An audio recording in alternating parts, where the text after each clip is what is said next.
Far off the coast of India, surrounded by turquoise water and thick tropical mist, lies an island that seems lost in time. It's called North Sentinel Island. It's lush, untouched, and, on the surface, absolutely beautiful. But make no mistake, no one is welcome here. And those who try to visit, they tend to disappear. North Sentinel Island is one of the last places on Earth completely untouched by modern civilization.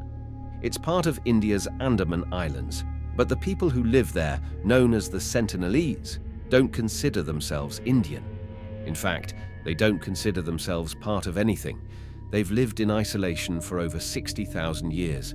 No phones, no internet, no roads, not even fire. They survive by hunting wild pigs and fishing with sharpened sticks. They build their own weapons, and they speak a language that no outsider has ever understood. But what really makes this island different is what happens when someone else tries to come in. The Sentinelese are violently hostile to outsiders. They don't threaten, they don't warn, they attack immediately. In 2006, two fishermen accidentally drifted too close to the island while sleeping in their boat. They never woke up. In the morning, their bodies were found being dragged across the beach by islanders tied to poles like trophies. When a helicopter tried to fly overhead and recover the remains, the Sentinelese fired arrows into the sky. It was then that governments around the world realized something. If you enter this island, you're on your own. Despite their extreme hostility, there was one moment, brief and strange, where peace seemed possible. In 1991, Indian anthropologist Triloknath Pandit and his team cautiously approached the island. Instead of spears or arrows, they were met with silence. The Sentinelese watched, but didn't attack. Pandit and his team offered coconuts, metal tools, and cloth. And in a surreal exchange, the islanders accepted the gifts. No words were spoken, no bridges were built, but for a fleeting moment it seemed, the wall might be coming down. But then, without warning, the tribe raised their bows again. No arrows fired, just a gesture, a warning. Enough. They turned and disappeared into the jungle. The contact attempt stopped in 1997. Why? Some believe they simply didn't want help. Others say the damage had already been done 100 years earlier. Decades before, in the late 1800s, a British naval officer named Maurice Portman landed on the island. He abducted 2 elderly Sentinelese and 4 children, taking them back to his outpost.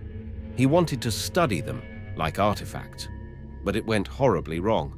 Within days, the 2 adults died, likely from disease. Terrified, Portman returned the children to the island. No one knows what they said when they got home, but ever since, the Sentinelese have met every outsider with arrows. Contact wasn't just risky, it was potentially deadly. Neighboring tribes like the Great Andamanese were decimated after forced contact brought disease. The British saw populations drop by over 85 to 99% within decades. Many later regretted visiting North Sentinel. Triloknath Pandit himself spoke publicly against it, saying anthropology's interference may have harmed them more than helped. By the mid-1990s, India officially adopted a hands-off, eyes-on policy, meaning helicopter overflights, coastal patrols, and absolutely no landings.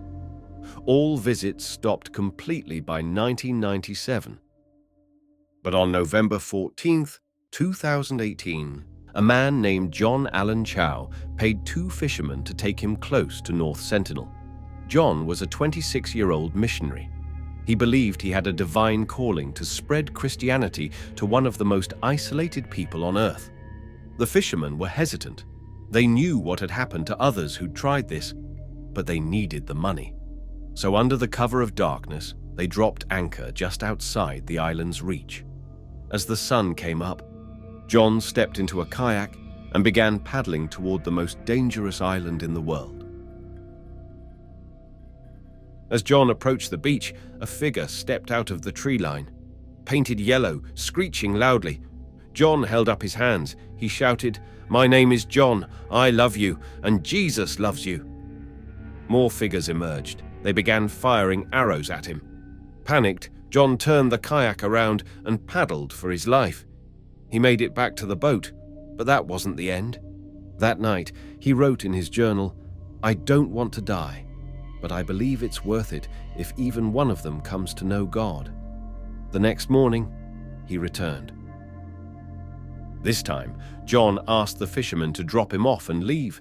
He planned to swim the rest of the way to the beach, alone. The men never saw him again. When they returned a day later, they stayed far offshore. Through binoculars, they saw something moving near the trees. Several Sentinelese had dragged a body to the sand. John's body. He was tied by rope, lifeless, killed, and left as a warning. No one knows exactly how he died. Some say he was shot by arrows. Others believe he was beaten or drowned, but no one has gone back to recover the body. India has made it illegal to go within 3 miles of the island. The Sentinelese aren't in prison. They aren't at war. They're simply being left alone. And for good reason. Experts believe the Sentinelese are direct descendants of the first humans to leave Africa. They've never been colonized, never been enslaved, never been assimilated. They are a living link to prehistory, and they want nothing to do with the modern world. Even other nearby tribes, who also live primitively, aren't allowed on North Sentinel. It's Sentinelese or nothing. No one else survives. Experts estimate the Sentinelese population at only 50 to 200 people, but these numbers are guesses at best. No one has ever lived among them or counted them directly. They live in thick, untouched rainforest on a tiny island about 60 square kilometers, roughly the size of Manhattan. They've seen rumors and air patrols after the 2004 tsunami and survived. Yet they still refuse contact, even from Indian authorities monitoring them from a safe distance.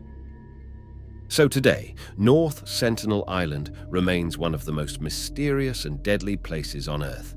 From the air, it looks calm, peaceful even. But step foot on that beach and you become the enemy.